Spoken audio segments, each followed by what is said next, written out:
Baik, kakak-kakak sekalian, eh, karena sudah waktu di tiang mulai saja untuk pertemuan ke-7 ya, pertemuan kita yang ke-7 dalam modul 1.5 pengembangan kurikulum PJOK. Selamat siang kakak-kakak sekalian, salam sehat untuk kita semua. Selamat siang. Suara udah masuk nggih? Nggih. Siap.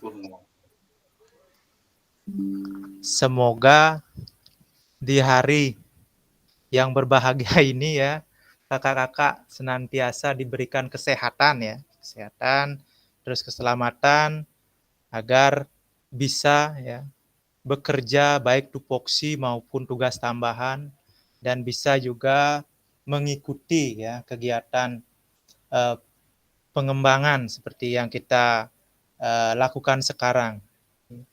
Nah, tujuannya ya untuk pengembangan diri kita biar lebih baik lagi nanti dalam memfasilitasi kegiatan-kegiatan pembelajaran seperti itu. Baik kakak-kakak, sebelum kita mulai kegiatan siang hari ini, mari kita berdoa. Mohon untuk Kak Lanang, ketua kelas, memimpin doa. Silakan Kak Lanang. Ya, terima kasih Kak Komang.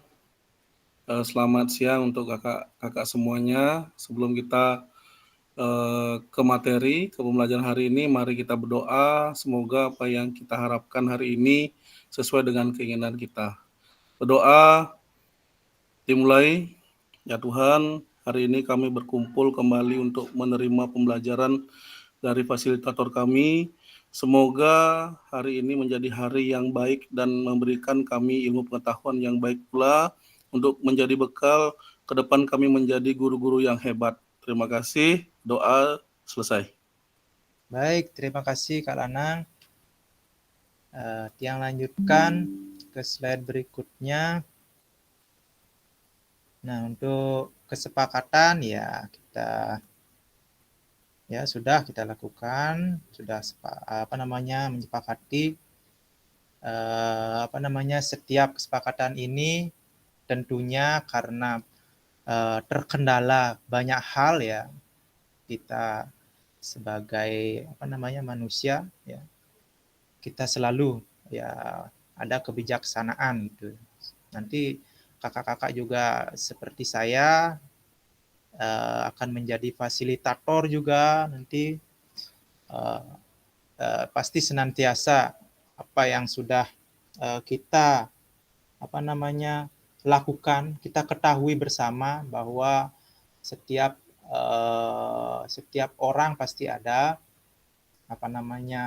kendala gitu, ada kendala. Nah, namun setiap kendala itu mari kita bersama carikan solusi agar apa yang kita inginkan ya terkait pembelajaran kita agar tetap bisa berjalan dengan lancar walaupun dengan off cam ya, nggak masalah, yang penting intinya nanti dapat. Dan di LMS juga nanti pemenuhan tugas-tugasnya seperti itu kakak-kakak.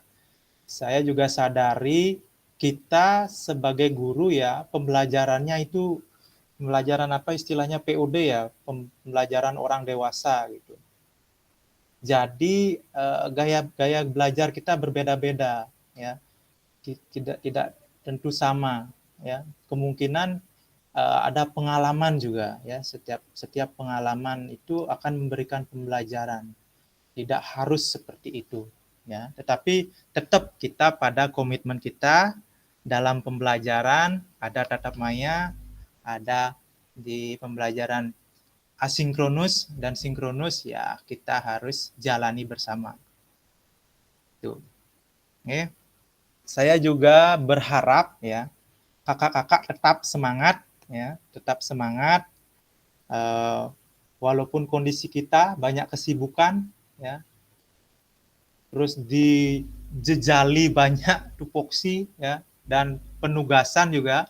Kak, saya tahu kakak-kakak ada pekerjaan lain, umpamanya ya. Terus jangan pantang menyerah ya kakak ya. Terus harus tetap membagi waktu dan tetap berkomitmen untuk maju dan berhasil di dalam pelatihan ini. Dan tentunya saya berharap kakak-kakak juga tidak terpengaruh kondisi teman yang lain ya, karena apa yang sudah saya sebutkan di awal, kita memiliki kesibukan yang berbeda-beda. Hari ini kakak sibuk, mungkin pertemuan berikutnya enggak, ya silakan bisa mengikuti dengan baik seperti itu. Pokoknya kita ikuti kegiatan ini dengan baik ya, sehingga apa yang kita inginkan capai tujuannya tercapai gitu maksudnya. Oke. Itu yang ingin Tiang tekankan. Pokoknya tetap semangat kakak ya, semangat. Lanjut. Nah, ini tujuan sesi kita kali ini kakak ya. Yang pertama adalah peserta dapat memahami 3 karakteristik utama kurikulum Merdeka serta keterkaitannya dengan prinsip pemikiran Ki Hajar Dewantara. Nah, ini kita bersama. Mohon izin Pak Kak Komang. Mohon izin Kak Komang. Ini ada salam dari dosen Unisa. Siap. Boleh Komang. Siap.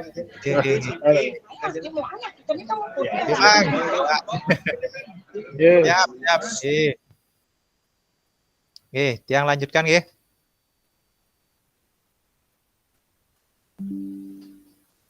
Nah, ini yang pertama ini ya terkait karakteristik kurikulum Merdeka dan keterkaitannya dengan prinsip pemikiran Ki Hajar Dewantara. Nah, ini materi ini sudah sering didengar atau sudah dipelajari, dipahami oleh kakak-kakak yang sebagian besar guru penggerak. Mungkin nanti bisa sharing-sharing ya, berbagi pengalaman.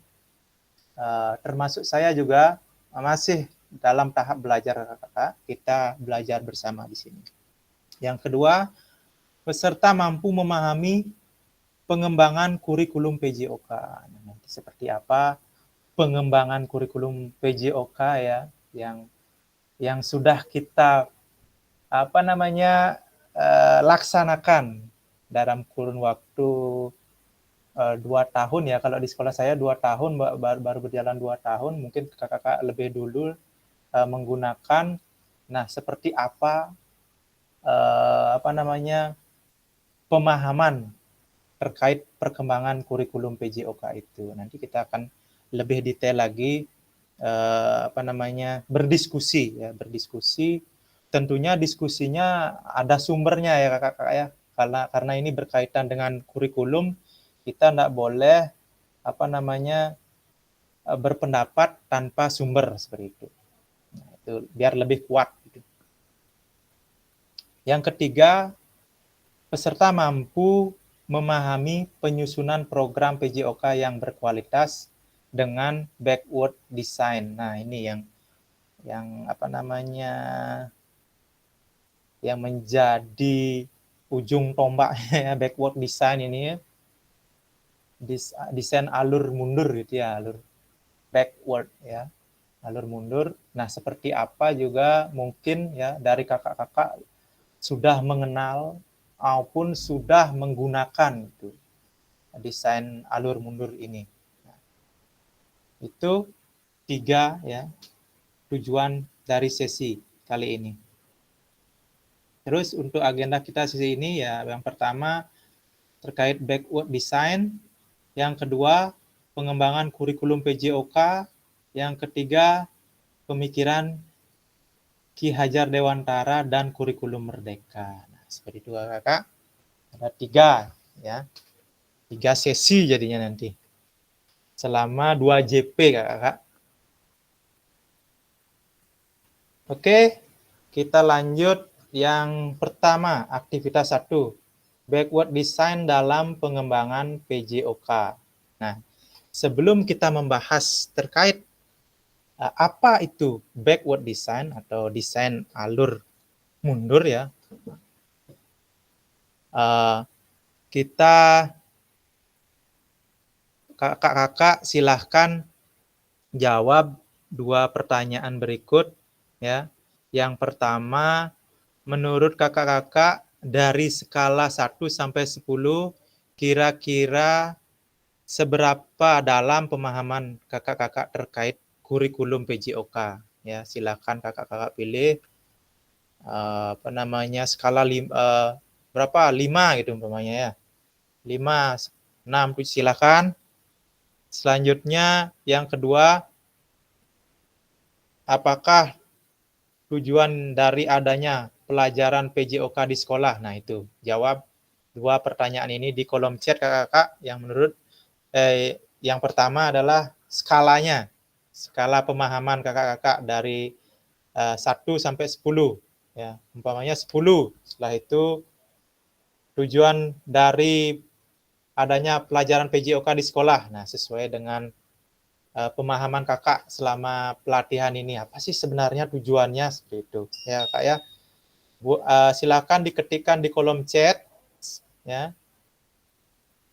Selanjutnya kita akan bahas terkait tujuan ya, tujuan adanya pelajaran PJOK seperti itu. Sebelum nanti masuk ke backward design pengembangannya ya. Silakan kakak-kakak ketikkan di kolom chat. Yang pertama skalanya, skala pemahaman tentang kurikulum. Yang kedua tujuan PJOK.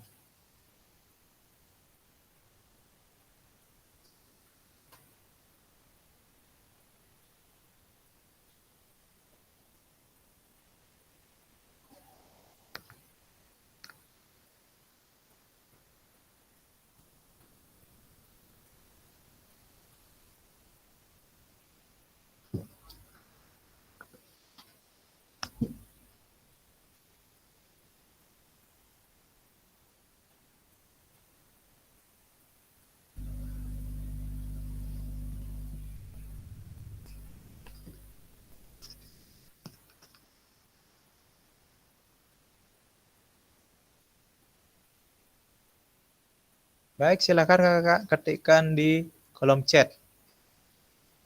Oke. Kak Wira, skala 1. Tujuannya meningkatkan tingkat kebugaran. Kak Agung, skala 3. Tujuannya bagian penting dari sistem pendidikan nasional, khususnya kebugaran jasmani. Kak Lanang, skala 8. Tujuan memberikan pengajaran melalui aktivitas jasmani. Oke. Kak Wahyu, skala pemahamannya 1. Tujuan pembelajaran PJOK yaitu menjaga kebugaran peserta didik. Baik. Kak Adi, skala 1. Menumbuhkan kesadaran peserta ya.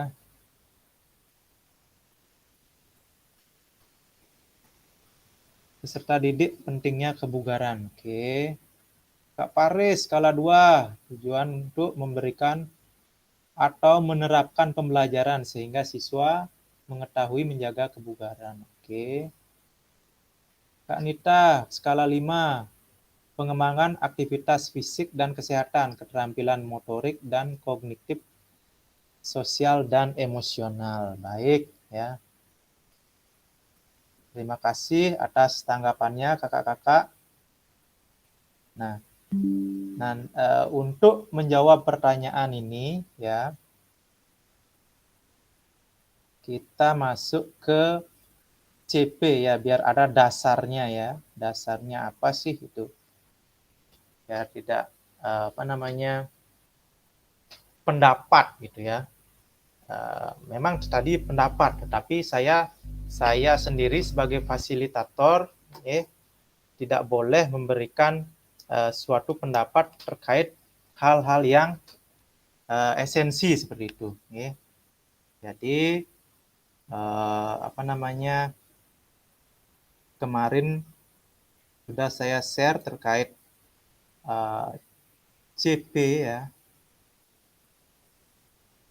Nah, ini.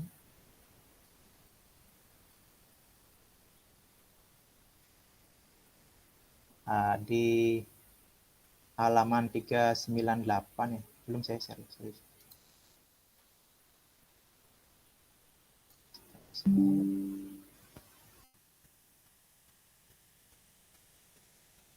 Oke.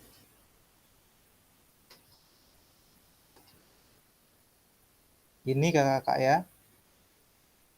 Di halaman 398 kalau kakak-kakak sedang melihat CP-nya ya. Tujuan pendidikan jasmani sesuai CP terbaru nih. Ini Kak ya. Nanti kiblatnya ke sini kakak-kakak, CP yang sudah saya kirimkan. Nanti yang revisi 2022 sudah nggak dipakai. Ini yang sebagai acuan CP-nya kakak. Ya. Tujuannya pertama adalah mengembangkan, menerapkan, dan mengevaluasi keterampilan konsep dan strategi gerak yang akan menjadi disposisi untuk berpartisipasi dalam berbagai aktivitas jasmani dengan penuh percaya diri, kompetensi, dan kreativitas. Nah ini ya kakak ya, mengembangkan, menerapkan, mengevaluasi keterampilan konsep sebagai disposisi ya, menjadi disposisi ya. Disposisi itu perintah tugas gitu ya, menugaskan untuk berpartisipasi ya dalam aktivitas jasmani. Tadi ada kakak yang menjawab seperti ini ya, saya baca tadi. Terus yang kedua, membantu dan memberi dukungan mereka dalam memilih gaya hidup sehat dan aktif secara jasmania. Ya. Memilih gaya hidup sehat dan aktif secara jasmania. Ya. Berarti tujuan PJOK itu membantu, memberi dukungan ya, memberi dukungan mereka dalam memilih ya, gaya hidup sehat dan aktif secara jasmani. Namanya memilih, mereka yang menentukan, bukan kita yang memberikan. Mereka yang menentukan sesuai dengan apa yang kemarin kita pembelajaran pada saat modul pembelajaran PJOK yang efektif, di mana anak-anak ya diberikan dia student voice, student choice, ownership. Nah itu di sini dia masuk ya kakak ya. Mereka memilih ya, untuk gaya hidup sehat dan aktif secara jasmani ya. Selanjutnya tujuan yang ketiga, membangun dan menerapkan keterampilan sosial ya, dan emosional melalui konteks pembelajaran yang menekankan nilai-nilai fair play, kerja tim, dan inklusivitas. Nah, jadi ada kakak yang sudah juga membuat ya atau menyampaikan seperti itu ya, keterampilan sosial, emosional ya, terkait afeksi ya, terkait sikap. Ya, terkait sikap dan menekankan nilai-nilai fair play, kejujuran, kerja tim, dan inklusi ya. Inklusivitas itu artinya menyeluruh ya, inklusif, menerima dengan keseluruhan seperti itu, baik peserta didik yang normal maupun yang berkebutuhan.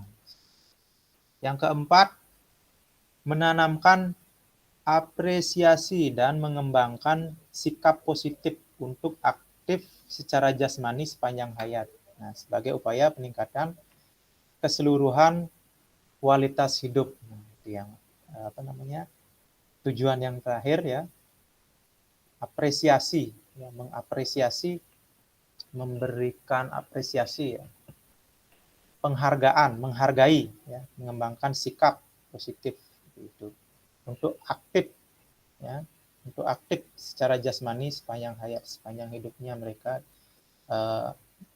ditanamkan ya penghargaan itu ya, yaitu mengembangkan sikap positif. Seperti itu kakak-kakak ya. Ini dasarnya kakak, tujuannya biar kita ketahui bersama. Nah, jadi di slide juga muncul seperti ini, biar tidak salah nanti. Oh, di slide-nya itu pendapat fasilitator apa ada rujukannya, kan seperti itu. Nah, kita lanjutkan slide.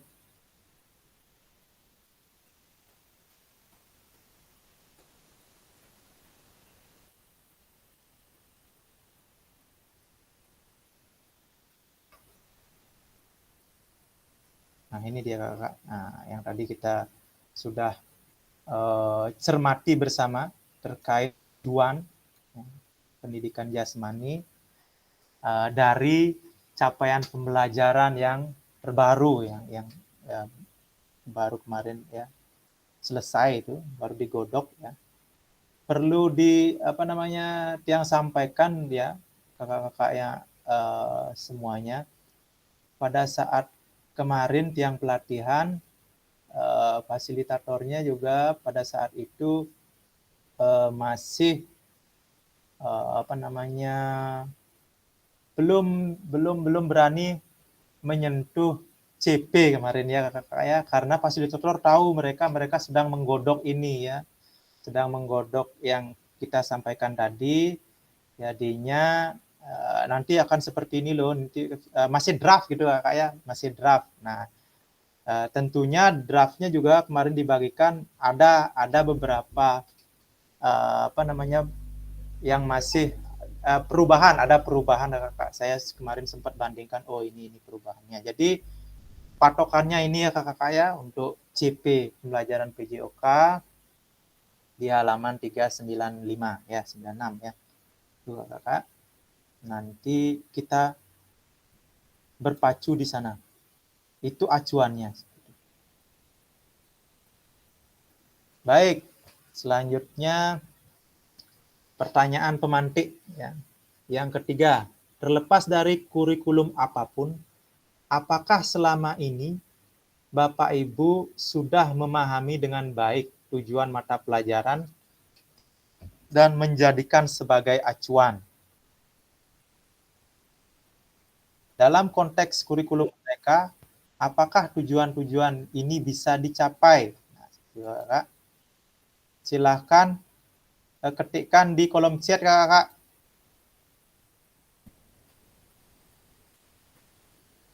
Apakah selama ini ya, kakak-kakak sudah memahami dengan baik tujuan mata pelajaran dan menjadikan acuan? Ya, selama ini berarti kan masih menggunakan yang dulu pengalaman kakak gitulah. Jangan pakai acuan yang tadi, karena ini pengalaman ya. Terus yang kedua, dalam konteks kurikulum merdeka, apakah tujuan-tujuan ini bisa dicapai? Gitu. Ya.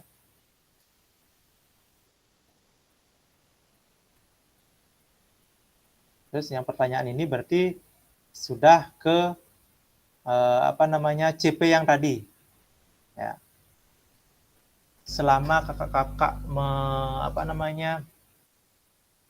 mengikuti modul-modul ini ya, modul-modul ini, terus silakan kakak kira-kira kakak ya, apakah dalam konteks kurikulum ya, kita belajar ini kan konteksnya kurikulum merdeka kakak. Setiap modul 1 sampai sekarang ini konteksnya kurikulum merdeka. Apakah tujuan-tujuan ini yang tadi ya, yang terbaru itu bisa dicapai seperti itu? Oke, silakan diketikkan kakak. Jangan ragu-ragu, silakan ketik saja. Tidak ada yang benar, tidak ada yang salah. Semuanya berpendapat.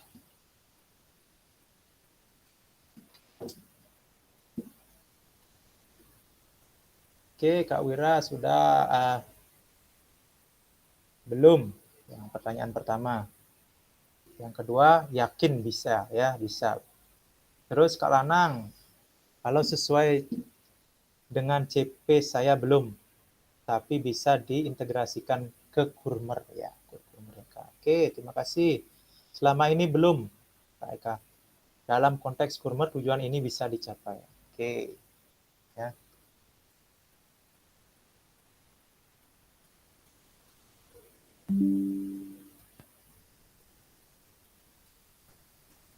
Oke. Ada lagi? Kak Dimas masih berusaha. Oke, Kak Nita belum maksimal. Bisa. Oke. Baik. Kita lanjut slide ya. Nah, nih. Slide selanjutnya adalah pernyataan berikut ya.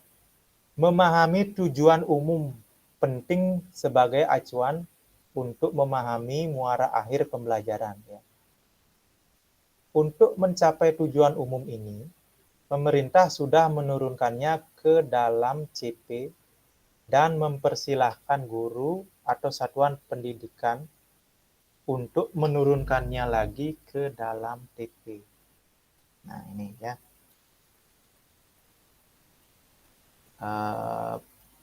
Kita bahas ini ya, Kak ya. Tadi sudah saya share terkait CP yang terbaru ya, Kak ya. Terus setelah ada CP kan kita akan menurunkannya menjadi TP ATP ya Kakak ya. Nah, itu yang sudah menjadi pengalaman tahun lalu, 2 tahun lalu ya. Nah, untuk menurunkannya ini ada caranya ya Kakak ya. Nanti kita sharing-sharing. Tetapi pada saat tahun lalu TP dan ATP ini given ya Kakak ya, diberikan. Saya itu ingat tuh mendownloadnya di PMM kemarin ya. Saya tidak tahu untuk kakak-kakak seperti apa untuk TP dan ATP-nya. Silakan nanti kakak-kakak berpendapat ya.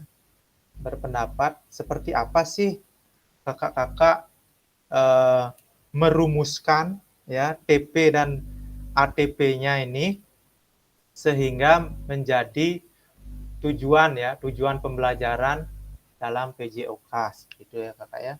Apakah CP-nya diturunkan ya dengan kakak-kakak sendiri yang menganalisis seperti itu. Saya menganalisis CP ini dengan berdasar kepada situasi dan karakteristik peserta didik di sekolah saya.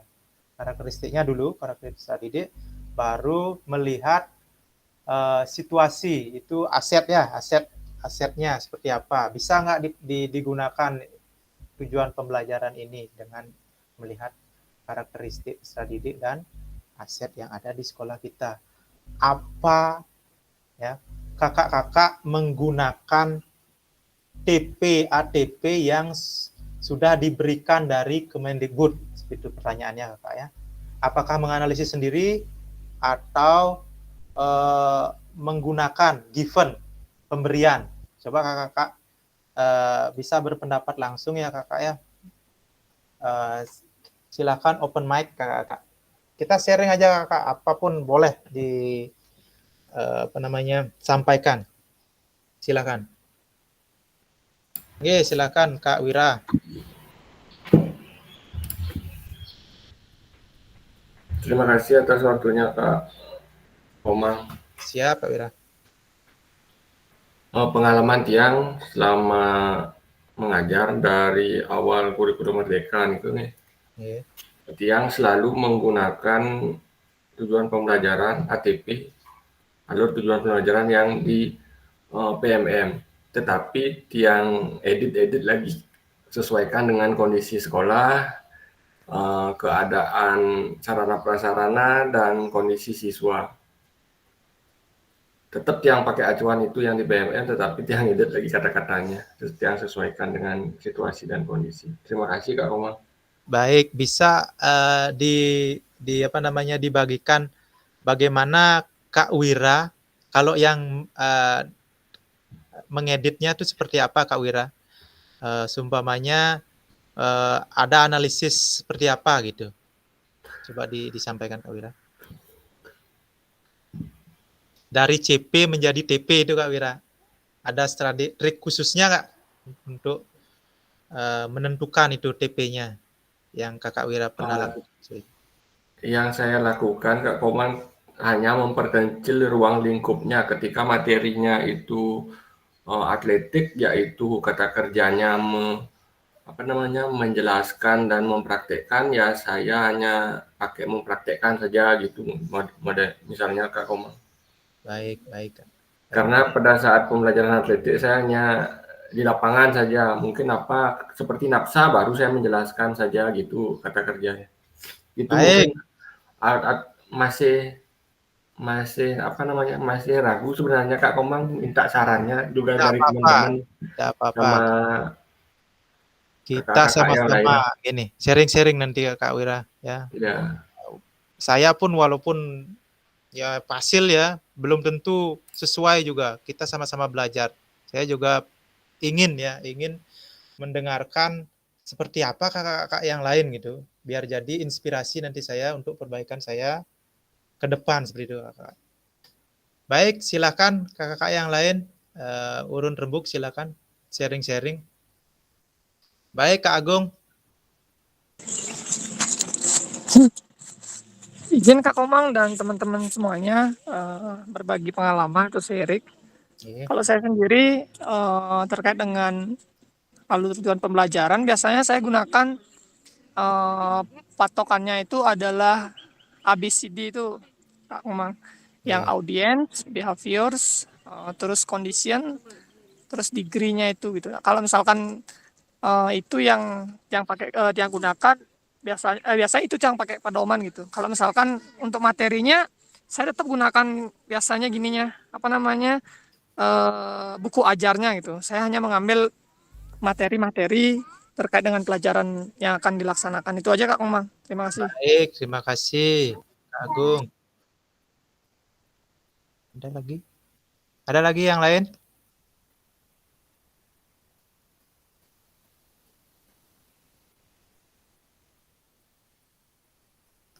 Baik, berarti Kak Agung langsung ke konten ya, langsung ke konten, terus ada cara membuat TP-nya itu dengan tujuan pembelajarannya dengan metode ABCD ya, audience, behavior, terus kondisi dan degree ya, itu. Oke, nanti kita akan bahas itu Kak ya di pertemuan selanjutnya. Oke.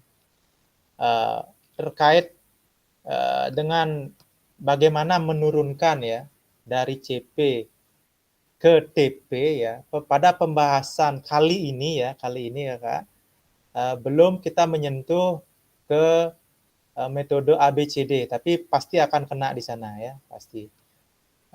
Di sini masih dia menganalisis. Tapi kalau memang ada given ya, pemberian dari PMM dulu kan, dari Kemendikbud gitu. Kalau given silahkan dipakai, tapi sesuaikan gitu ya. Tapi tetap dianalisis sesuai dengan karakteristik dan kondisi lingkungan sekolah gitu. Nah, sekarang bagaimana kita bisa menganalisis CP ya, CP yang diberikan tadi menjadi sebuah TP, yaitu ada dua ya kata kunci yang akan saya share ya kakak-kakak. Bagaimana sih sebenarnya menentukan CP tersebut menjadi TP ya, diturunkan menjadi TP. Nah, ini juga ada sumbernya kayak bukan pendapat saya, ini dari kurikulum Merdeka kemarin ya, kalau nggak salah di PMM juga ada di sini. Dan kemungkinan kakak juga sudah tahu ya, karena materinya ini isinya ya ini saya bagikan.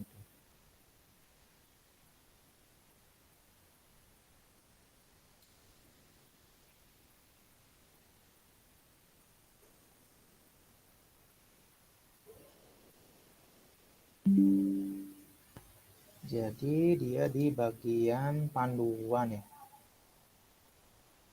Ini ya kakak ya. Nah sini ya kakak.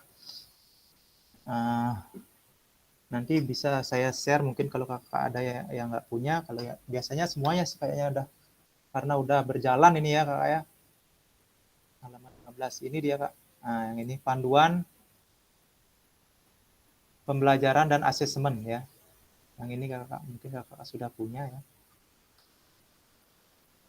Ini yang masih yang 2022 karena ini belum apa namanya ada perubahan, yang ini kita pakai rujukan. Halaman 15 ya.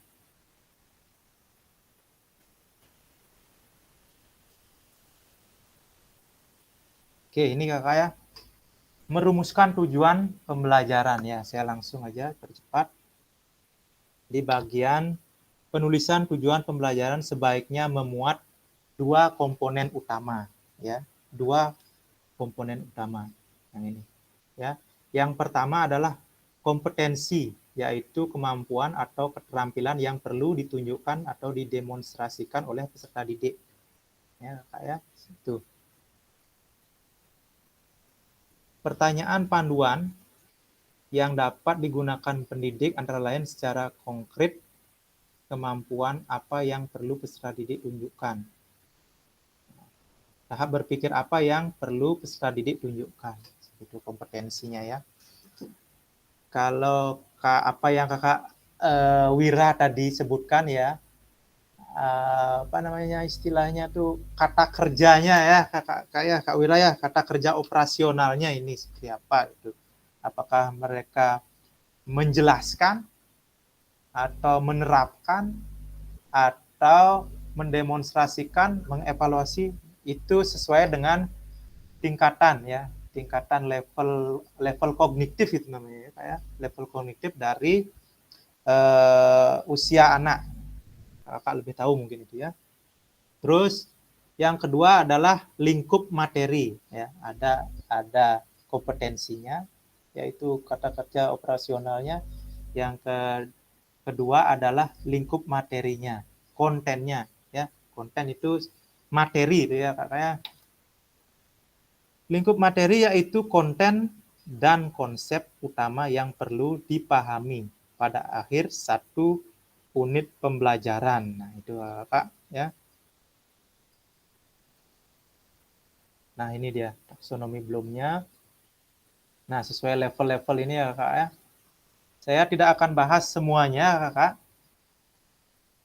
Selanjutnya saya akan menunjukkan seperti apa sih analisisnya itu Kak ya. Seperti apa sih analisisnya? Kalau kita tidak menggunakan pemberian dari pemerintah gitu. Bagaimana cara menganalisisnya?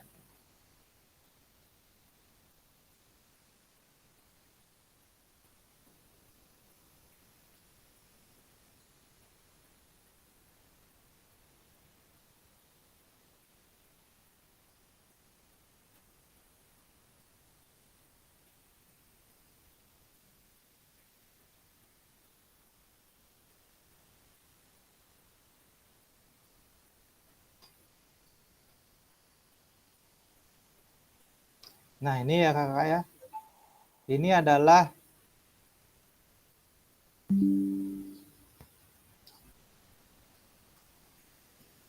ini CP yang kemarin saya bagikan ya Kak ya, yang terbaru. Kemarin sempat saya edit di sini. Elemennya ya sesuai dengan yang saya share tadi. Ada 4 elemen ya Kak ya.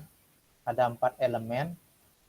Di CP yang 2022 ya, revisi 2022 juga sama 4 elemen ya. Tapi kata-katanya berbeda ya. Terampil bergerak. Kalau yang kemarin itu yang 2022 itu keterampilan gerak gitu ya Kak ya. Hampir mirip tapi maknanya mungkin berbeda ya Kak ya. Nanti kita analisis bersama karena saya juga bukan penganalisis kata. Dan ini perlu pengalaman kita ya Kak ya. Kalau sekarang pelajari belum tentu kita mampu menerjemahkannya ya. Perlu kita pelajari terus kita praktekkan baru akan mengetahui ya Kak ya. Nah, jadi yang akan saya jelaskan itu adalah cara menganalisis ya kalimat ya CP yang ada di CP yang kemarin saya bagikan. Nah, itu yang di elemen terampil bergerak ya Kak ya. Ada kalimat CP peserta didik mempraktikkan keterampilan gerak fundamental. Nah, ini yang kelas fase A ya Kak ya, fase A kelas 1 dan kelas 2 ini. Yang SD peserta didik mempraktikkan keterampilan gerak fundamental dan menerapkannya dalam berbagai situasi gerak yang berbeda. Peserta didik mengeksplorasi berbagai cara menggerakkan tubuh. Peserta didik memanipulasi objek dengan bagian tubuh dan dalam ruang yang berbeda, serta menyimpulkan efektivitasnya. Seperti itu ya. Nah, jadi kompetensi apa yang ada di dalam kalimat CP tersebut? Nah, kita cari kata kerja operasionalnya yang berwarna kuning-kuning ini ya Kakak. Ini contoh, berarti peserta didik mempraktikkan. Nah, mempraktikkan itu adalah kompetensi dia ya. Kata kerja operasionalnya mempraktikkan. Terus menerapkan, mengeksplorasi, ada kata memanipulasi, ada menyimpulkan. Nah, itu ya Kakak ya. Terus terdapat juga konten intinya apa sih yang ada di dalam kalimat CP tersebut. Nah, Kakak bisa melihat ya, membaca itu ada gerakan fundamental, berarti ada konten pembelajaran gerak fundamental, gerak dasar ya di SD, dan konsep gerak. Nah, konsep gerak ini akan kita pelajari nanti pada saat di modul 2 ya Kakak ya. Nah, bagaimana itu konsep gerak yang ada konsep tubuh, konsep ruang, konsep usaha, konsep keterhubungan. Nah, itu. Selanjutnya situasi gerak yang berbeda, berbagai cara menggerakkan tubuh. Nah, itu ya Kakak ya. Terkait konten inti atau materi esensi ya, materi esensi yang berada pada elemen terampil bergerak. Nah, selanjutnya di elemen belajar melalui gerak ya Kakak ya. Sekarang kakak-kakak yang menjawab ini. Silakan langsung saja open mic. Peserta didik mentaati dan menerapkan peraturan untuk mengembangkan fair play di dalam berbagai aktivitas jasmani. Yang pertama, peserta didik menerapkan strategi kolaborasi ketika berpartisipasi dalam aktivitas jasmani. Baik, silakan kakak-kakak raise hand. Kompetensi ya, kompetensinya apa, kontennya apa, gitu. Silakan langsung aja Kak Wira, silakan Kak Wira. Kelihatan ya? Kelihatan Kak Komang. Oke. Izin mencoba menjawab nih. Yang pertama, kompetensinya mentaati dan menerapkan sudah ditulis nih. Kemudian yang kedua, mengembangkan. Yang ketiga, menerapkan. Oke. Mungkin itu. Oh, ya mungkin menyimpulkan. Oke. Mungkin itu saja Kak Komang. Siap. Menerapkan lagi ya. Mengembangkan, menerapkan. Ya. Oke, sudah ya Kak. Oke, selanjutnya kontennya apa? Ya. Boleh Kak Wira lanjutkan atau yang lain silakan. Kontennya apa dalam elemen belajar gerak ini? Kalau dilihat dari kalimat CP tersebut.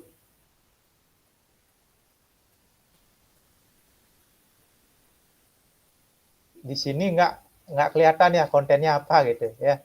Nggak kelihatan. Tapi kakak-kakak yang menganalisis, silakan kakak yang angkat tangan. Siapa duluan ya? Silakan Kak Paris dulu, silakan. Terima kasih atas waktunya Kak. Mohon maaf Optian ya. Mungkin dari CP yang dijelaskan tadi Niko, untuk kontennya memang sih tersembunyi ya. Ya, bisa bilang tersembunyi. Nah, di sini kita mengembangkan aktivitas yang dimaksud aktivitas fair play yang bagaimana dalam konsep gerak, konteks gerak tersebut. Mungkin seperti itu Kak Komang, dalam artian di sini dalam fair play dalam berbagai aktivitas jasmani. Mungkin fair play di sini dimaksudkan karena di sini elemennya belajar melalui gerak. Nah, mungkin ketepatan atau kebenaran gerakan itu sendiri. Menurut yang seperti itu, karena ini tersembunyi soalnya kontennya. kontennya Nah, materi mungkin apa bisa nih? dijabarkan. Ya, Mungkin bisa dijabarkan konsep gerak yang benar atau konsep gerak tubuh yang benar untuk di kontennya, konsep gerak tubuh yang benar pada saat melakukan aktivitas gerak. Mungkin itu seperti itu, Kak Komang. Mohon maaf apabila ada kesalahan. baik, terima Mungkin dari teman kasih. yang ada yang bisa menambahkan. Terima kasih. Terima kasih Kak Faris.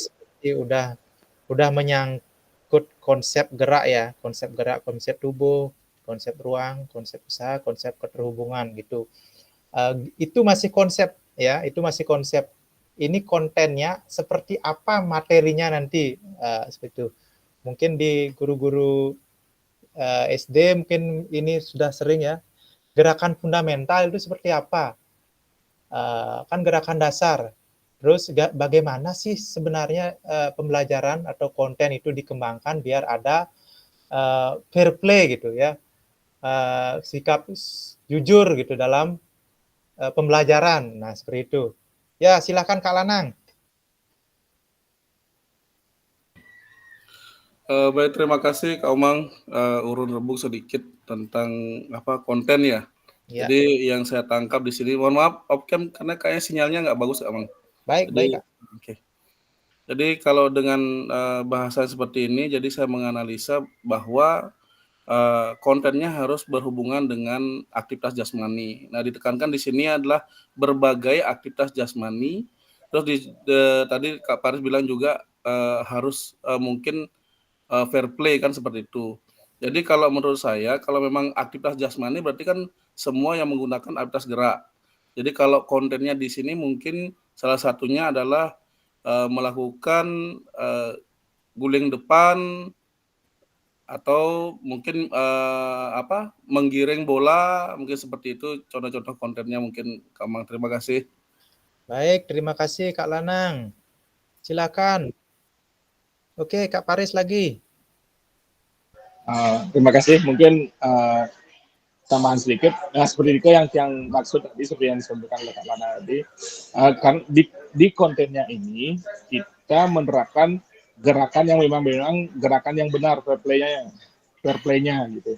Seperti gerak berjalan yang benar, gerak melakukan guling yang benar, guling depan yang benar, dan gerak melakukan aktivitas gerak tubuh lainnya seperti meloncat, gerak lokomotornya meloncat ke depan, dan yang lainnya. Mungkin seperti itu, Kak Komang. Terima kasih.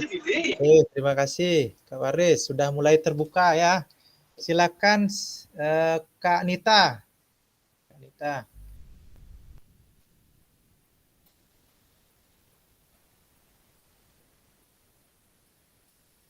Masih mute, Kak.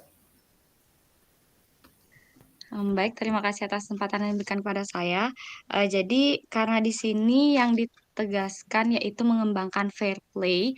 Jadi konten intinya itu mungkin dalam bentuk permainan-permainan sederhana. Itu sih menurut saya. Karena dalam permainan itu kan kita melihat fair play yang dimaksud di sana itu. Bagaimana anak-anak apakah mampu bermain secara fair gitu dalam permainan permainan sederhana yang dibuat itu, mentaati aturan dan segala macam. Itu terima kasih Kak. Baik, terima kasih Kak Nita. Jadi ya dalam pengembangan ya menerapkan peraturan ya berarti sudah ada sejenis dia aturan main gitu ya Kakak ya, walaupun itu masih sederhana karena di SD kan kalau kita mengajar permainan poli kan terlalu gini ya, terlalu spesifik. Nah, tapi di sini ya gerak fundamentalnya yang kita modifikasi menjadi sebuah permainan seperti itu. Itu menurut saya sih sebenarnya. Ini menurut saya ini. Terus bagaimana kita mengembangkan fair play ya, sikap jujur ya, kerjasama tim seperti itu dengan cara membuat permainan ya. Saya sering melihat teman-teman share status di video melakukan pembelajaran ya, anak SD, dia membuat ya suatu permainan dengan ya menerapkan gerakan fundamental ya. Ada sebuah sirkuit kayak sirkuit training sih sebenarnya dia di halaman sekolahnya. Di sini ada pakai botol minuman seperti itu, botol minuman. Di sini pakai gelang-gelang. Nah, di sini pakai untuk lompat itu ya, kayak kun. Nah, di sana mereka diajarkan gerakan fundamental tetapi dengan gaya yang berbeda, gaya permainan seperti itu. Nah, di sana mereka bisa mengembangkan sikap mereka ya, bagaimana mereka jujur dalam permainan, bagaimana mereka bisa memberikan ruang waktu untuk teman-teman yang lain gitu, tidak dengan adil seperti itu ya kakak ya. Jadi aktivitas pengembangan fair play ini bisa kita terapkan dengan cara permainan seperti itu. Tetap gerakannya masih gerakan fundamental, tapi ada permainan yang masuk yang menerapkan gerakan fundamental itu. Seperti itu ya. Oke, silakan Kak Lanang. Terima kasih Kak Komang. Niki urun rembuk juga. Ya. Berarti kalau seandainya memang itu SD mungkin seperti itu ya yang harus dilakukan. Tapi kalau menurut saya kalau memang seperti itu kayaknya mungkin SD bisa, tapi tidak bisa diterapkan mungkin di SMP, di SMA, karena kalau permainan itu biasanya kalau di SMP itu sebenarnya bukan kontennya gitu. Ya. Tapi itu malah ke peregangannya. Jadi dengan melakukan permainan kita melakukan peregangan. Karena di kontennya kalau di SMP ya seperti tadi Kak Omang bilang, jadi ada fair play, jadi mereka melakukan gerakan yang benar secara tidak jujur, secara jujur, bukan tidak jujur, maksudnya secara jujur. Itu yang dijadikan konten. Kalau menurut saya konten itu apa yang kita ajarkan, kan seperti itu. Tapi kalau seandainya memang di SD seperti itu dilakukan dengan permainan, ini ilmu baru juga buat saya. Tapi kalau berbicara apa yang kita ajarkan, berarti di SD itu mengajarkan sesuatu lewat permainan gitu seperti jadinya ngomong ya. Untuk yang kedua ini Kak, elemen yang kedua belajar melalui gerak. Ya. Oh ya siap. Terima kasih. Baik, benar sekali Kak Lanang. Ini adalah CP SD nih Kak Lanang. Contoh aja ini Kak Lanang, bukan di SMP atau di SMA. Kalau di SMP SMA beda lagi dia gininya CP-nya. Kebetulan yang kita bahas ini adalah yang CP yang pertama ya, di fase A ya, fase A kelas 1 dan kelas 2 gitu. Ya Kak Lanang ya. Cuma contoh aja ini Kak Lanang. Nanti di SMP silahkan Kak Lanang sendiri yang siap. Ilmu baru Kak. Terima kasih. Kak Lanang. Ya. Itu pun kalau Kak Lanang mau menganalisis seperti ini Kak Lanang. Kalau memang udah ada dari pemerintah, tinggal kita sesuaikan saja seperti itu. Betul. Ribet lagi kalau sudah ada seperti itu. Kalau dulu kan TP-ATP kan saya menggunakan yang di PMM, tinggal saya sesuaikan saja Kak Lanang seperti itu. Dan kakak-kakak yang lain juga, itu pengalaman saya. Kalau ini cara menganalisisnya seperti itu. Silakan Kak Nita. Baik, terima kasih kembali Kak. Jadi apa yang disampaikan Kak Lanang itu saya paham maksudnya. Di sini kan yang penting ada peraturan-peraturan yang nanti bisa memunculkan fair play pada anak-anak begitu. Jadi bukan berarti permainan itu ditampilkan pada saat bukan kontennya, tetapi itu adalah pada saat pemanasannya. Ya, pemanasannya itu beda dengan kontennya, dalam arti konten yang diberikan itu mungkin permainan, kita kan nggak bisa langsung memberikan permainan, misalnya langsung memberikan teknik dasar bola voli begitu misalnya pada SMP. Nah, bagaimana kita bisa memberikan anak-anak latihan agar mereka itu belajar untuk mentaati aturan? Kita buatkan permainan, dalam arti permainan tentang bola voli, mungkin aturannya yang dimodifikasi begitu loh, Kak. Jadi kita belum mengarahkan pada peraturan yang sesungguhnya, tapi ada aturan-aturan yang kita modifikasi, misalnya dalam arti kita membuat lingkaran nih dalam permainan itu, tapi sudah masuk ke kontennya gerak dasar passing bawah gitu misalnya. Teknik dasar ya, kalau udah SMP itu biasanya teknik dasar, kalau SMA, setahu saya SMA itu sudah teknik lanjutan.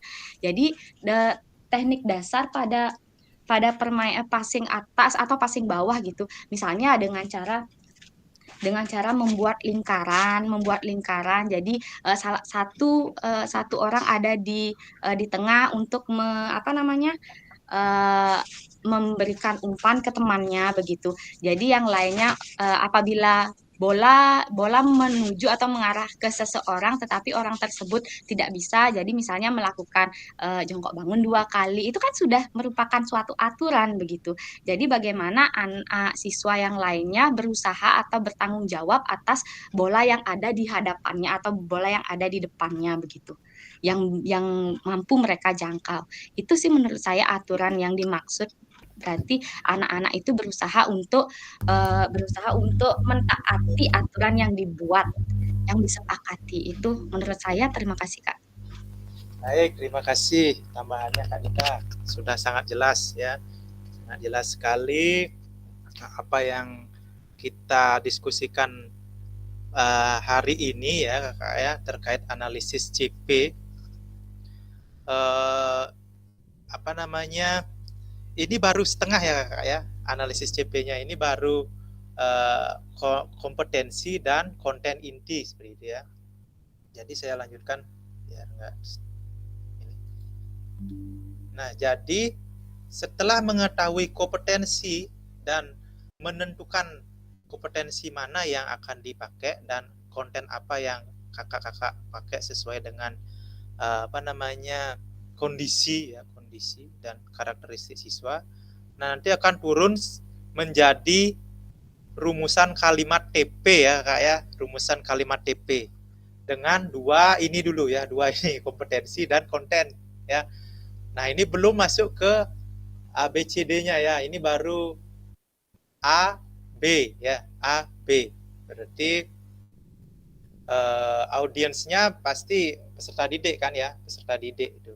Terus mempraktikkan ya behavior, perlakuannya ya. Berarti perlakuannya adalah mempraktikkan gitu umpamanya. Kalau kita mengambil yang pertama, mempraktikkan gerak fundamental seperti itu, berarti ya kayak behaviornya, mempraktikkan, ada kompetensinya, terus kontennya gerak fundamental. Nah, baru di sana, sampai di sana. Belum kita membahas terkait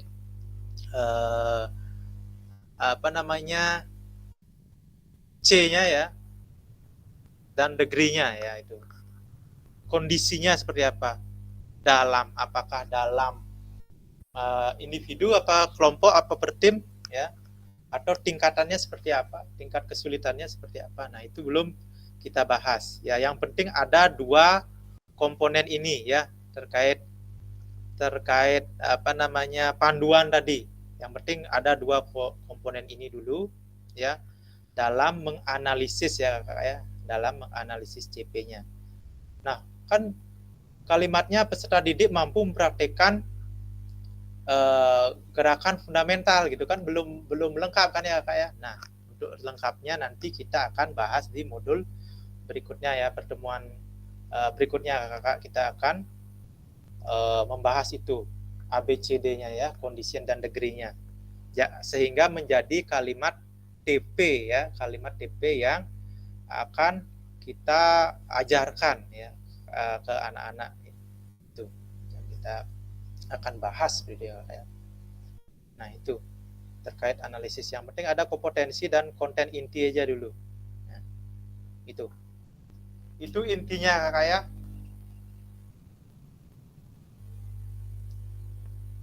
saya akan lanjut slide ya, lanjut slide.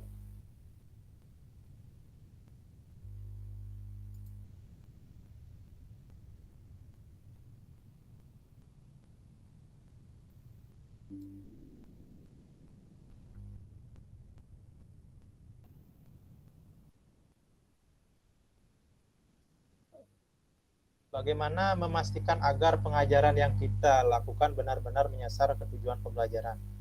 Karena seringkali pengajaran langsung fokus pada materi atau aktivitas apa yang dilakukan murid.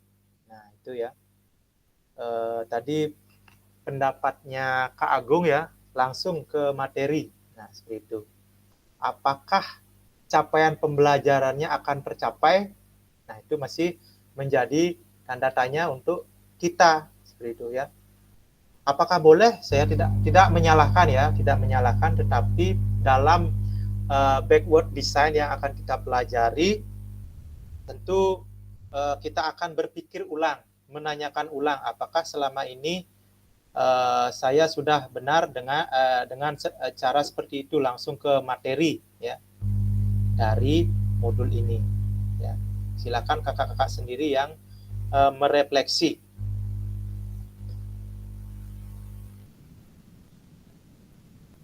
Nah, ini slide selanjutnya, proses backward design dalam pengembangan kurikulum secara umum melalui 3 tahap di bawah ini.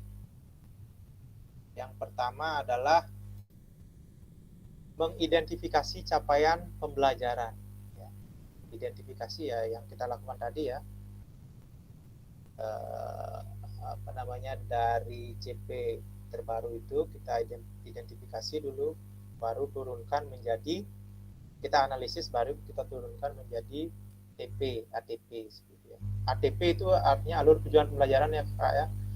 Itu TP yang sudah kita buat ya dengan 4 elemen tersebut diberikan selama kurun waktu 1 semester gitu namanya ya. Pertama TP-nya apa? Ya. Yang kedua, ketiga, keempat. Seperti itu namanya alur tujuan pembelajarannya. Ya, berjenjang biasanya ya, dari yang level kognitifnya rendah sampai yang ke tinggi gitu ya. High order thinking gitu ya. Nah, itu ada 3 ya proses backward design itu, mengidentifikasi capaian pembelajaran yang sudah kita lakukan tadi. Yang kedua, menentukan metode penilaian ya. Biasanya kan kalau dulu kan kita sudah dapat TP-nya gitu. Selanjutnya kita buat rancangan gitu ya, rencana pembelajaran. Sekarang modul ajar. Setelah itu baru menentukan penilaian. Nah, sekarang kebalik dia, ya. Ke belakang dia. Setelah ada CP, ya. Nah, gimana caranya biar menentukan CP itu biar tercapai, gitu Bapak ya. Terus apa yang dilakukan? Berarti kan kita harus menentukan dulu metode penilaiannya, ya. TP ini dinilai dengan ini, seperti itu ya. Setelah itu baru kita prosesnya ini loh, prosesnya ini, seperti itu ya. Tetapi dalam pembelajaran tidak top bahwa harus menilai dulu baru melayani, bukan. Ini alurnya, alur berpikirnya Kak ya, alur berpikirnya untuk menentukan TP itu berhasil ya dilaksanakan, seperti itu Bapak ya. Yang pertama mengidentifikasi CP, yang kedua adalah menentukan metode penilaiannya. Nah, itu baru kita merancang aktivitasnya, strategi pembelajarannya, seperti itu Bapak ya. Nah, ini juga akan diperkuat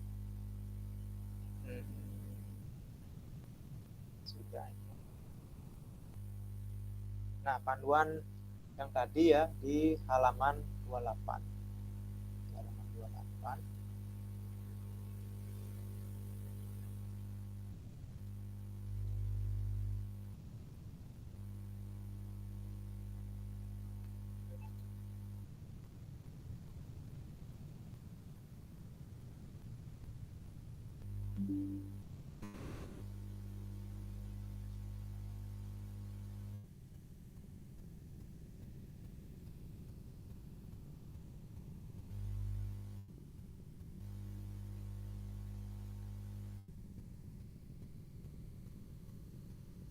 Nah, ini ya Kak ya.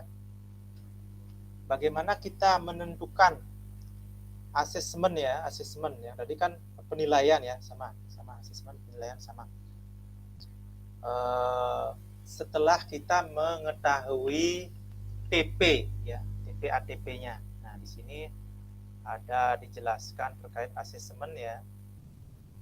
Yang pertama itu asesmen satu formatif ya, yang kedua sumatif. Nah, itu ada dua bentuk ya asesmen menurut panduan ini. Asesmen formatif sudah pasti Kakak tahu ya. Ini dilakukan saat proses pembelajaran. Asesmen di awal pembelajaran ya. Awal pembelajaran dilakukan untuk mengetahui kesiapan peserta didik untuk mempelajari materi ajar dan mencapai tujuan pembelajaran yang direncanakan, seperti itu ya Kak ya. Terus ada asesmen dalam proses ya, asesmen dalam proses. Asesmen dalam proses pembelajaran yang dilakukan selama proses pembelajaran untuk mengetahui perkembangan peserta didik dan sekaligus pemberian umpan balik yang cepat. Oke. Itu bagusnya asesmen formatif itu, kita bisa memberikan umpan balik ketika dia melakukan kesalahan ya, langsung kita berikan perbaikan ya. Tuh, kalau sudah asesmen sumatif ya, karena dilakukan setelah kita tidak tahu di mana letak, siswa tidak tahu di mana letak kesalahannya ya. Guru juga, mereka juga sulit untuk memperbaiki seperti itu ya. Nah, itu yang perlu kita terapkan ya, kakak-kakak kita. Saya juga perlu menerapkan asesmen ya. Baik itu asesmen formatif maupun sumatif ya. Keduanya ini sangat penting ya.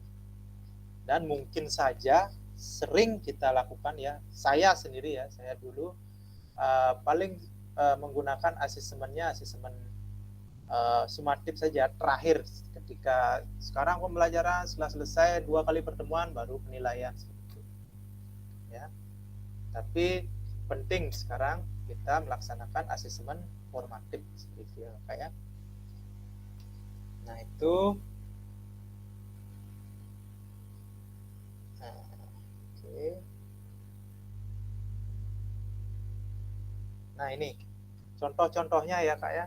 Contoh pelaksanaan asesmen formatif. Saya juga bingung dulu, apa sih sebenarnya asesmen formatif bisa dilakukan dalam proses pembelajaran. Nah, ini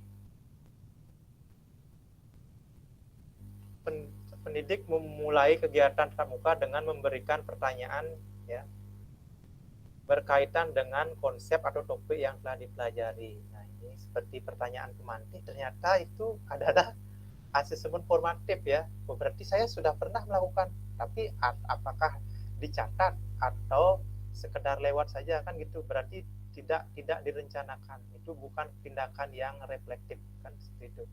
Suatu tindakan reflektif itu direncanakan dan ada catatannya seperti itu. Nah, itu sebagai dasar penilaian kakak. Maaf ini kakak ya tidak menggurui, tapi saya bicara pengalaman saya saja sebenarnya ini. Terus yang kedua, pendidik mengakhiri kegiatan pembelajaran di kelas dengan meminta peserta didik untuk menuliskan 3 hal tentang konsep baru. Nah, seperti reflektif nih ya, reflektif untuk peserta didik. Nah, menuliskan ini ya. Berarti setiap pembelajaran atau bisa kita modifikasi ya Kak, bisa dengan langsung memberikan refleksi dengan mengutarakan langsung. Kalau umpamanya kita pembelajarannya di lapangan tidak membawa buku gitu ya, alat tulis, ya langsung memberikan jawaban refleksi apa yang sudah pelajari anak-anak hari ini, apa yang sudah baik dan bagaimana tindak lanjutnya, seperti itu ya kayak bisa digunakan itu sebagai dasar dari penilaian. Kegiatan percobaan dilanjutkan dengan diskusi ya, terkait proses dan hasil percobaan. Nah, diskusi ya, keaktifan juga termasuk asesmen formatif ya Kak ya. Berarti kita menilai tidak hanya dengan observasi tanpa melakukan catatan, harus tercatat ini ya Kak ya, harus tercatat ya. Ini contohnya semua dari guru ini 1, 2, 3, 4 ini observasi dari guru ini Kak ya. Terus yang selanjutnya penilaian diri. Nah, penilaian diri ini ternyata juga adalah penilaian formatif Kak ya. Penilaian antar teman, pemberian umpan balik. Nah, tidak hanya guru yang memberikan penilaian Kak ya. Peserta didik sendiri menilai diri ya, atau penilaian antar teman itu juga termasuk penilaian yang juga menjadikan patokan kita untuk menilai ya Kak ya. Dimana nanti kalau kita sudah biasakan peserta didik itu akan memiliki dia ya, kemampuan untuk memberikan pendapat ya, saran juga ya dalam menilai itu. Nah, itu juga adalah termasuk kompetensinya mereka. Ya. Lanjut, nah pada PAUD ya, pada PAUD ini, di sini ada yang ajar PAUD ya, SD, SMP, SMA ya. Pelaksanaan asesmen formatif dapat dilakukan dengan melakukan observasi ya, terhadap perkembangan saat anak melakukan kegiatan-kegiatan bermain dan belajar ya. Nah, itu ya Kak ya. Ini ada juga yang di SLB ya. Di SLB silakan nanti kalau ada yang ngajar di SLB lanjutkan membaca ya. Terkait asesmen sumatif saya tidak akan banyak menjelaskan, nanti silakan dibaca ya karena waktunya nanti terlalu lama ya Kak ya di aktivitas 1 ini. Itu saja untuk asesmennya. Selanjutnya dia akan lanjutkan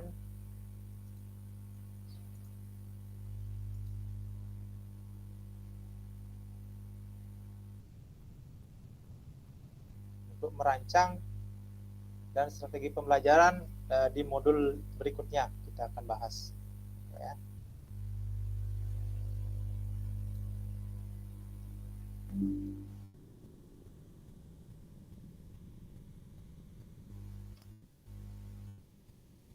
Oke, dia bacakan pesan kunci ya.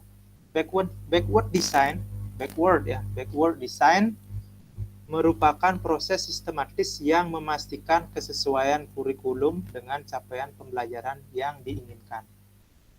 Backward design juga pada akhirnya membantu guru menyelaraskan antara tujuan, langkah pembelajaran dan penilaian. Nah, dia Kakak ya, tujuan, langkah pembelajaran dan penilaian.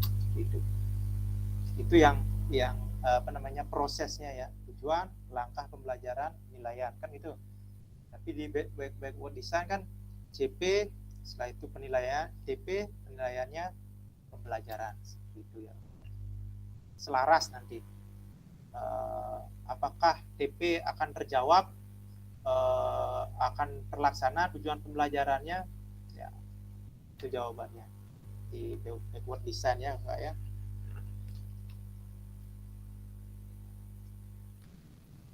Oke, kita lanjut ke aktivitas 2 Kakak ya. Nah, ini kuis benar salah. Silakan diketikkan di kolom chat ya Kak ya. 1. Benar. 2. Benar. 3. Benar. Boleh. Silakan. Kurikulum merupakan seperangkat aktivitas yang menguasai keterampilan. Ya.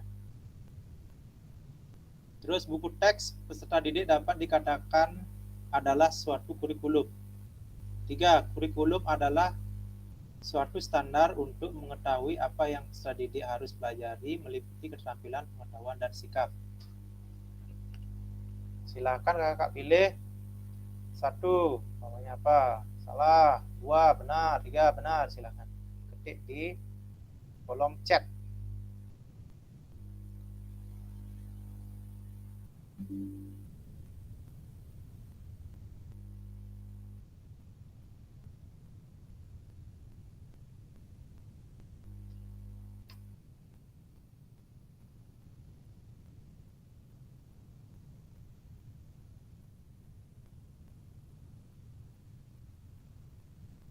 Salah, salah, benar. Benar, salah, benar. Salah, salah, benar. Dari Kak Lanang.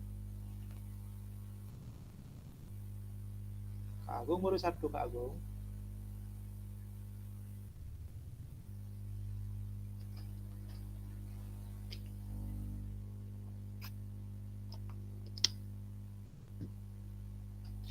Kak Pande, salah, salah, benar. SSB. Kak Eka.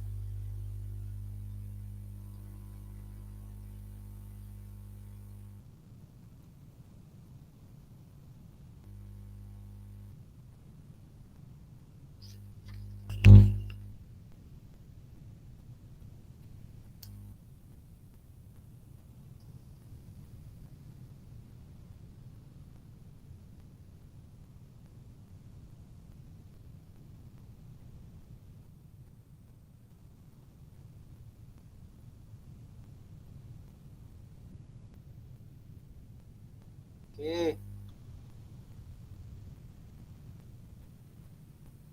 Kita buka ya. Kita buka penutupnya.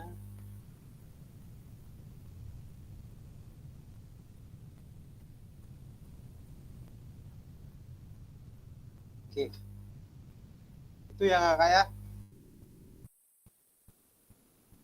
SSB. Ya. Oke, kita lanjutkan. Untuk aktivitas yang kedua ini adalah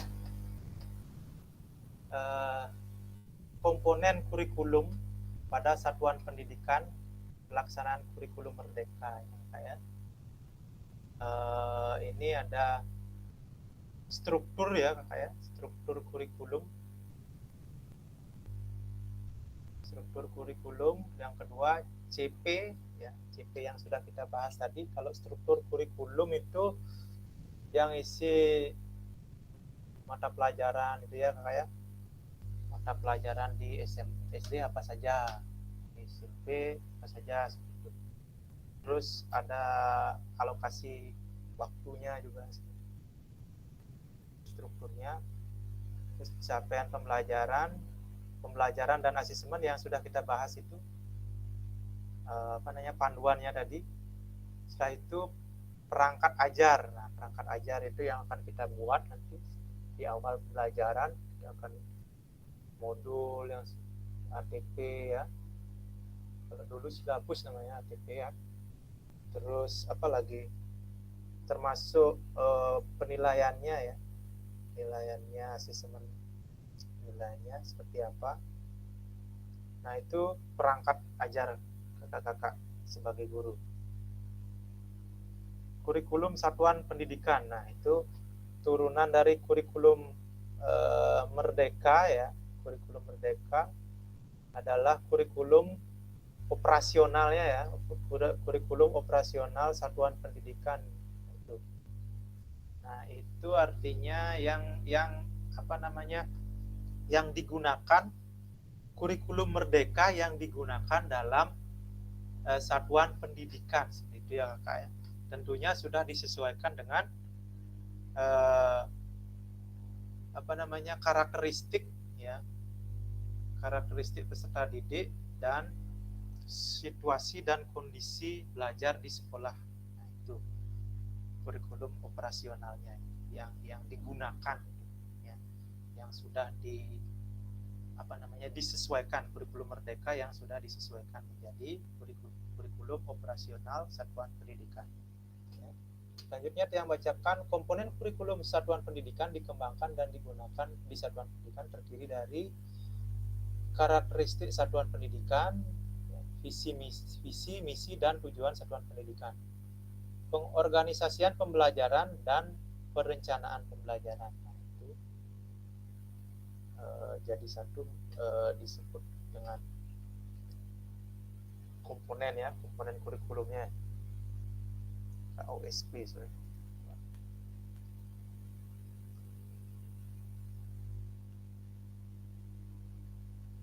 Nah, sering juga kakak-kakak dengar terkait struktur kurikulum, ya. Kembali ke satu, muatan intrakurikuler, ya, terus kokurikuler, ya, terus yang ketiga ekstrakurikuler, ya, sudah sangat sering didengar. Nah, itu termasuk di strukturnya, ya. Kita ketahui bersama intrakurikuler itu adalah muatan atau mata pelajaran inti, ya, yang paling esensi. Selanjutnya kokurikuler itu penguatan, ya, dia pengembangan kompetensi. Kayak kalau kurikulum merdeka itu P5, penguatan profil pelajar Pancasila, proyek penguatan profil pelajar Pancasila. Nah, itu terintegrasi dalam kokurikuler dia, ya. Berarti dia menguatkan intrakurikulernya, muatan intrakurikulernya. Terus yang ketiga ekstra, itu pilihan, ya, tergantung situasi kondisi aset, ya, yang ada di sekolah.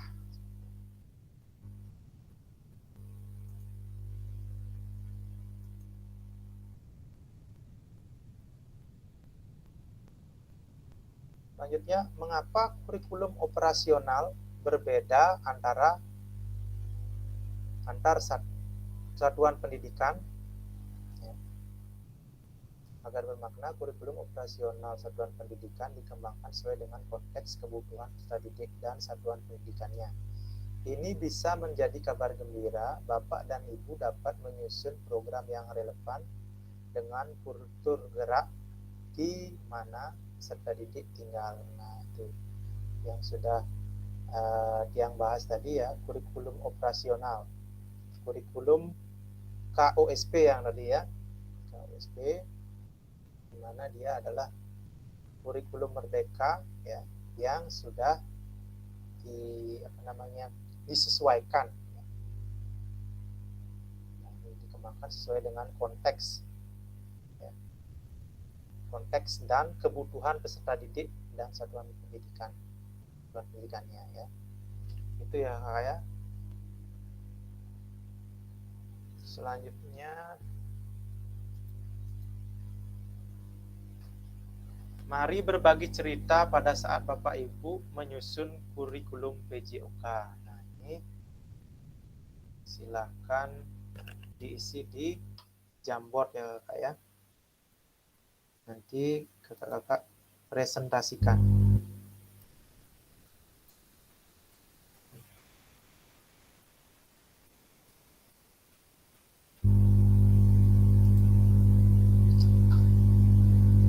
Oke, silakan kakak di kolom chat saya sudah kirimkan link Jamboard. Silakan kakak-kakak buka link Jamboard, di sana ada pertanyaan.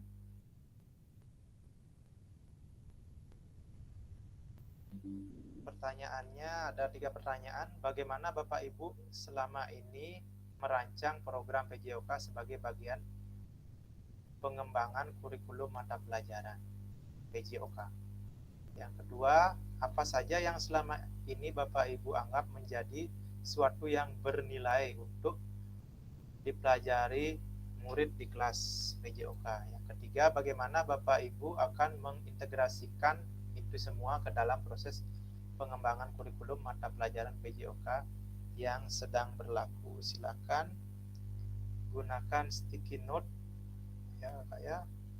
Singkat-singkat saja, biasanya kalau jawabannya singkat, penjelasannya lebih panjang. Seperti itu Kak ya. Waktunya 5 menit saja Kak ya.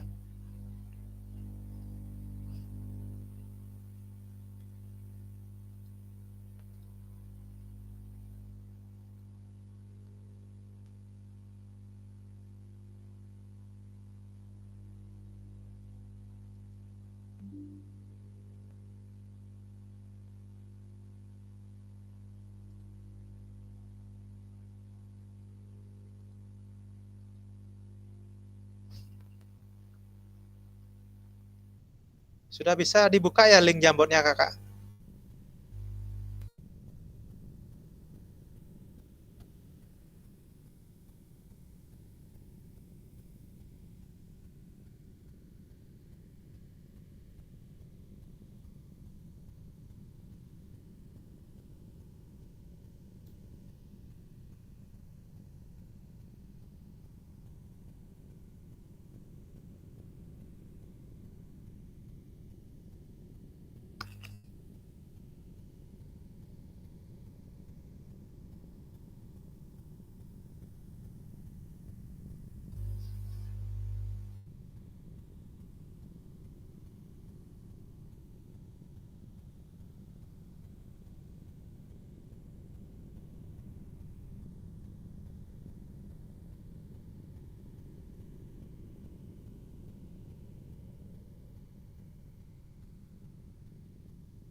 Baik kakak-kakak, karena kita waktunya hanya 2 JP ya Kak ya. Sambil membuat, saya akan undi ya siapa yang 2 penanggap aja ya, dua penanggap saja terkait 3 pertanyaan tentang pengembangan kurikulum ini ya kakak ya.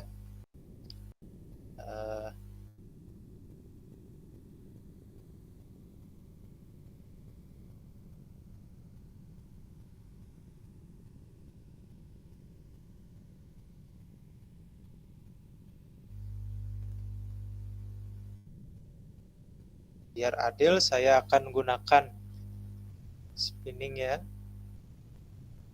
Ini adalah sisa-sisa yang belum yang kemarin ya, biar adil. Nama-namanya ya.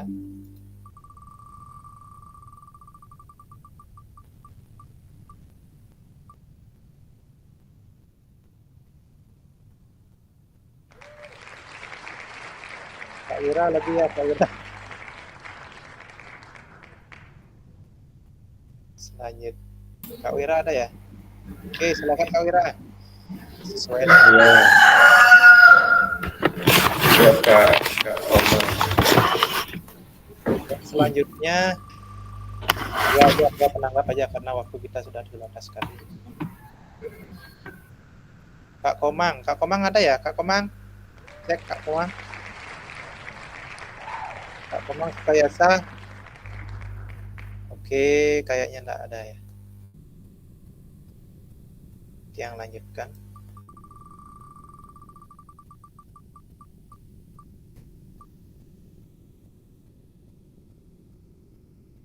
Oke. Kak Yonita ada nggih?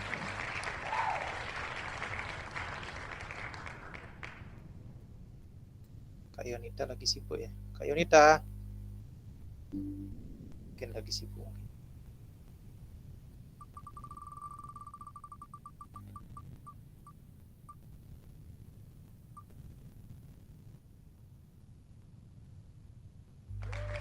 Kak Faris.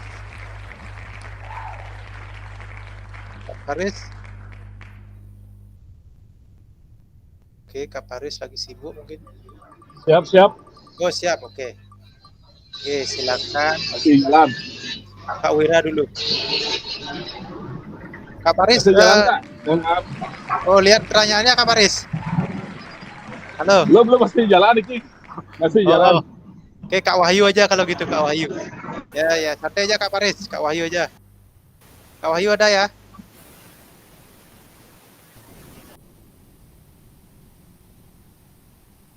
Halo, Kak Wahyu. Kak Wahyu nggak ada ya? Oh, ada. Oke, silakan yang pertama Kak Wira, yang kedua Kak Wahyu.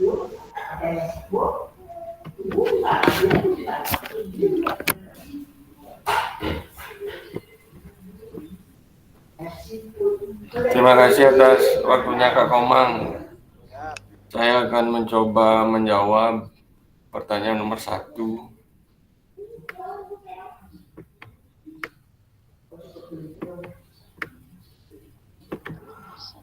Bagaimana Bapak dan Ibu selama ini merancang program PJOK sebagai bagian dari pengembangan kurikulum mata pelajaran PJOK? Sebenarnya saya nggak paham dengan pertanyaannya. Kita coba menjawab aja ya. Jawaban saya di Jambot merancang sesuai dengan kurikulum Merdeka, gitu jawaban saya Kak Komang. Selama ini kalau yang dimaksud itu adalah modul ajar, promes kalau sebelum-sebelumnya itu, kalau itu yang dimaksud itu saya mencoba merancang itu sesuai dengan kebijakan pemerintah, yaitu dengan menurunkan sebuah kurikulum. Berpedoman sama itu saya merancangnya komponen apa yang harus dimunculkan, konsep-konsep apa. Mungkin itu yang bisa saya sampaikan Kak Komang. Terima kasih. Siap, Kak Wira. Lanjut ke pertanyaan kedua, Kak Wira. Oh, semua ini ya. 1, 2, 3. Ya. 1, 2, 3. Untuk yang kedua, apa saja yang selama ini Bapak Ibu anggap menjadi suatu yang bernilai untuk dipelajari murid di kelas PJOK? Ya. Jawaban saya di Jambot itu motivasi dan knowledge murid. Ya. Kenapa itu? Pertama, kalau anak-anaknya tidak ada kemauan atau tidak ada motivasi untuk mengikuti pembelajaran PJOK, sulit Kak. Apalagi dia ngaku-ngakuan on bayune, kita harus bikin dia semangat dulu karena bergerak ya, nggak seperti pelajaran lain duduk aja di kelas. Kita kan pelajarannya bergerak di lapangan. Biasanya anak-anak dulu disemangatin dulu biar semangat, kemudian kalau kita memberikan dia bola tanpa dia mengetahui, tanpa tahu knowledge-nya, pengetahuannya kan juga sia-sia ya. Makanya itu dua hal yang menurut saya penting, apakah benar apa tidak, nggak tahu saya. Motivasi dan knowledge dan pengetahuan. Terus yang ketiga, Kak. Kemudian yang ketiga, bagaimana Bapak Ibu akan mengintegrasikan itu semua ke dalam proses pengembangan kurikulum mata pelajaran PJOK yang sekarang berlaku? Saya belum jawab ini Kak Komang. Mungkin yang lain bisa ya. Saya belum jawab ini Kak Komang, nggak ada bayar. Kak. Yang kedua, silakan Kak Wahyu. Mohon maaf Kak Komang. Tak apa-apa, Kak Wira, tak apa-apa. Ayo. Lanjut. Silakan Kak Wahyu.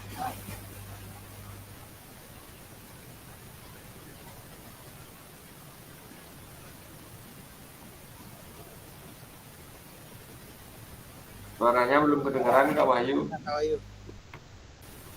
Ya. Padahal udah on mic.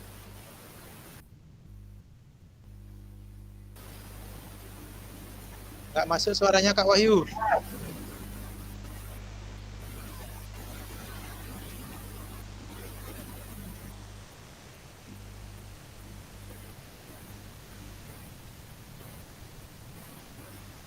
Ya, sudah on mic sebenarnya Kak Wahyu.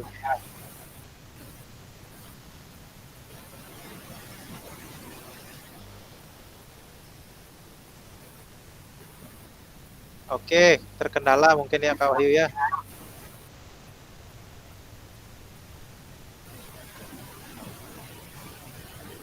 Oke, enggak apa-apa. Mungkin terkendala mic-nya ya Kak Wahyu. Enggak usah ada Kak Wahyu karena terkendala mic. Oke, saya lanjutkan ke slide saja ya Kakak ya. Saya lanjutkan ke slide karena kita waktunya lagi sedikit sekali. Udah lewat ya, 9 menit. Jadi dari ketiga pertanyaan tersebut ya,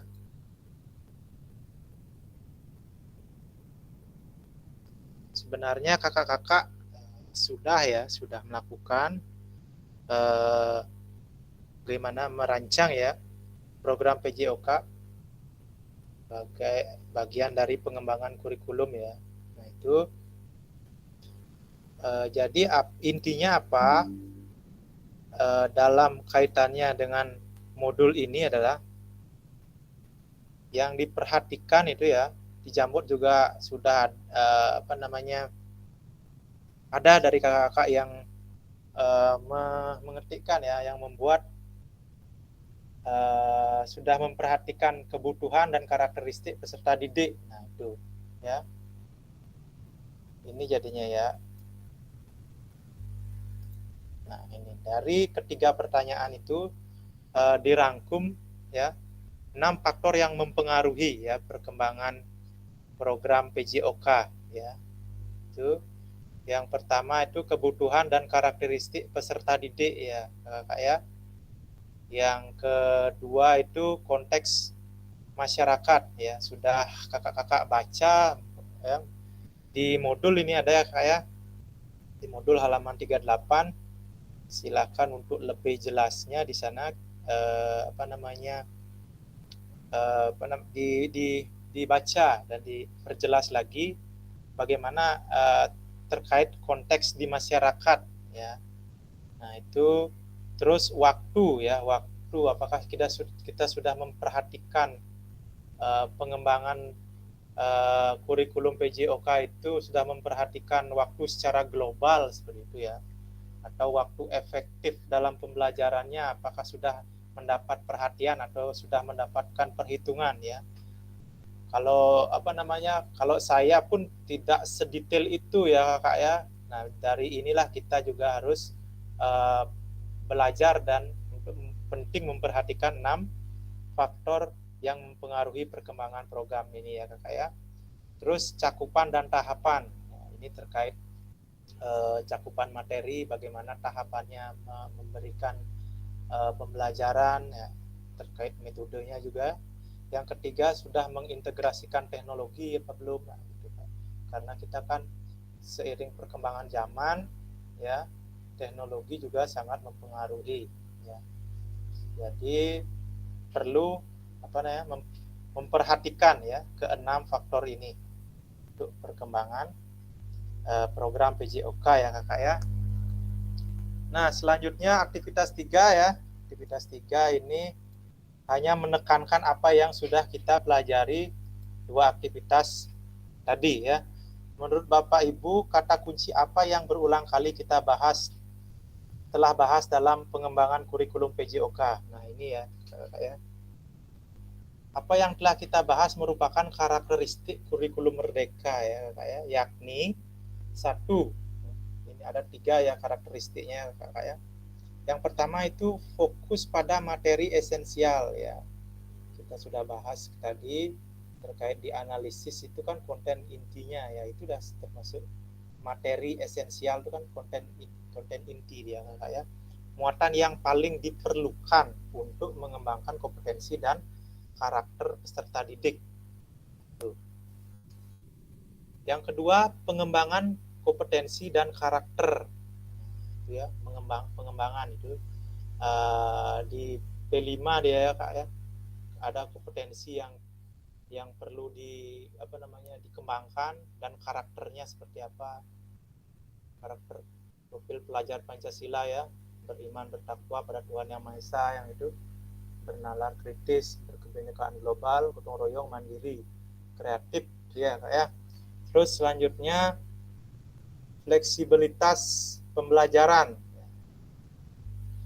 Kurikulum dapat disesuaikan dengan kebutuhan pengembangan kompetensi peserta didik, karakteristik satuan pendidikan, dan konteks lingkungan sosial budaya setempat.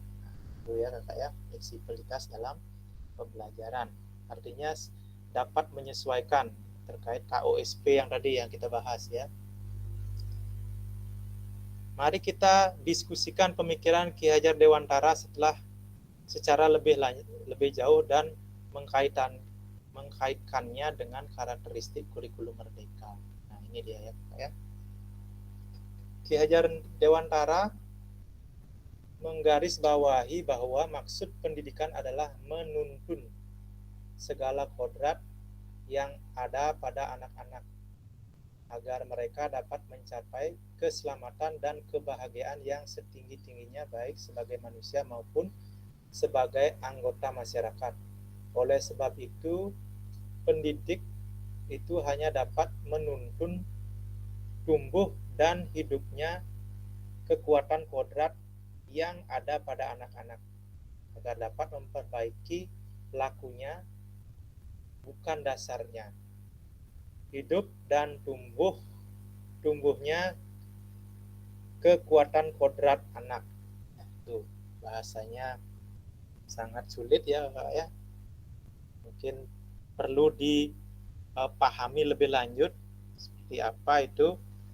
Jadi intinya menuntun ya segala kodrat. Apapun kita berikan ya, inklusif itu istilahnya ya. Mengajak gitu. Semua engagement ya, engaging dan enjoying seperti itu. Selanjutnya, oke, kita sudah ada di akhir slide ya kakak ya. Jika ada pertanyaan ya, silahkan disampaikan ya kakak-kakak. Tapi sebelum pertanyaan, saya membacakan pesan kunci ya. Setiap modul itu ada pesan kunci, yaitu pengembangan kurikulum PJOK yang berkualitas, yang sesuai dengan kebutuhan dan lingkungan belajar peserta didik. Jadi itu pesan kunci dari modul yang kita pelajari hari ini ya kakak ya. Oke, itu saja kakak untuk hari ini. Silakan Kak Paris kalau ada pertanyaan. Terima kasih atas waktunya Kak. Mungkin bukan pertanyaan, memang di sini yang mohon maaf, Ampuro ini mengikuti kegiatan ini pada saat di jalan gitu. Ampuro ini kok memang masuk oke. Sedikit yang berhenti juga untuk mendengarkan diskusi kami dari Kak. Terima kasih. Oh baik Kak Paris, kadang on cam kita foto bersama karena ini sudah selesai ya. Ya Kak ya. Oke, silakan. Kemungkinan lagi satu ya. Kak Koman. Kemungkinan ya. Nanti pada saat kegiatan ikon lainnya ada barengan dengan kegiatan yang nanti mohon maaf nanti kalau yang nanti lagi off cam Kak. Oke Kak Paris, bisa diterima, santai saja ya. Pokoknya kita belajar ya POD, pendidikan orang dewasa ya. Kita memiliki cara belajar yang berbeda-beda dan sudah memiliki pengalaman belajar. Oke. Oke, kita on cam semuanya.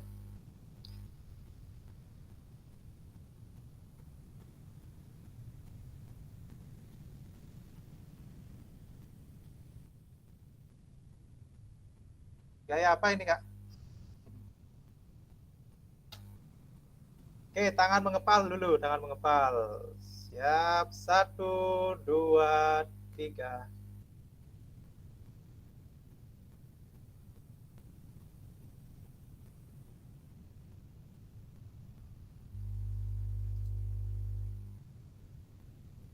Setelah itu gaya bebas.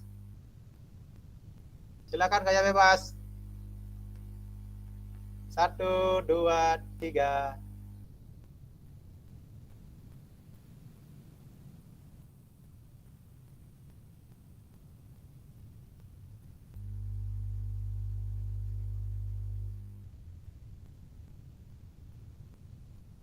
Baik kakak-kakak sekalian, kakak-kakak hebat sekalian, terima kasih atas kehadiran kakak-kakak.